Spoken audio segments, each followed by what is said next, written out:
చంద్రబాబు నాయుడు గారి హయాంలోనే పారిశ్రామికవేత్తలు బెదిరి పారిపోతా ఉన్నారన్నది ఎంత వాస్తవము అనంటే సజ్జన్ జిందాల్ పేర్లు చెప్తా రాసుకోండి. ఎవడెవడు బెదిరి పారిపోతా ఉన్నారు చంద్రబాబు నాయుడు గారి హయాంలో ఈయన దెబ్బకు. Sajjan Jindal, Aurobindo, My Home Cements, Shree Cements, Ramco Cements, Dalmia Cements, Bharathi Cements, UB, Siddhi Sai వీళ్ళందరూ చంద్రబాబు నాయుడు గారి హయాంలో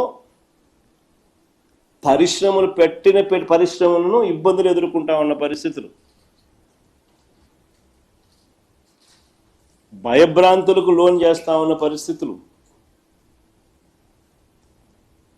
అసలు రాష్ట్రంలో ఏ ఇండస్ట్రీ అయినా చూసుకోండి, ఏ జిల్లా అయినా చూసుకోండి, వీళ్ళకి గన కప్పం కట్టకపోతే ఎవరైనా పరిశ్రమ నడిపే పరిస్థితి ఉందా? నేను రాసిస్తా. ఏ జిల్లా అయినా తీసుకోండి, ఏ పరిశ్రమ అయినా తీసుకోండి, వీళ్ళకి గన కప్పం కట్టకపోతే ఆంధ్ర రాష్ట్రంలో పరిశ్రమ నడిపే పరిస్థితి ఉందా?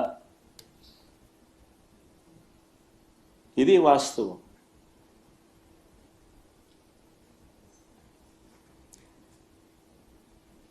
ఈ మధ్య ఇంకొక డ్రామా ఆడుతా ఉన్నాడు చంద్రబాబు నాయుడు. అసలు మామూలుగా చంద్రబాబు నాయుడు గారు కొత్త సంవత్సరం వేడుకలకు ఆయన కానీ ఆయన కుమారుడు కానీ విదేశాలకు వెళ్ళారు. ఎక్కడికి వెళ్ళారో ప్రజలకి ఎలాగో తెలియదు. పైపెచ్చు ఈ వీళ్ళ ఎల్లో మీడియా దీన్ని దాచిపెట్టే కార్యక్రమంలో భాగంగా కొత్త సెన్సేషనల్ అబద్ధాలు క్రియేట్ చేస్తుంది. అట్లా పారిశ్రామిక ప్రతిపాదనలో దేశంలో ఏపీ నెంబర్ 1 అంటూ ప్రతిపాదనలంట. పారిశ్రామిక ప్రతిపాదనలలో దేశంలో ఏపీ నెంబర్ 1 అంటూ కొత్త వక్రీకరణ. ఇది మరో స్టోరీ. ప్రతిపాదనలు అంట, announcements not investments, publicity not reality. వంట వాళ్లకు, డ్రైవర్లకు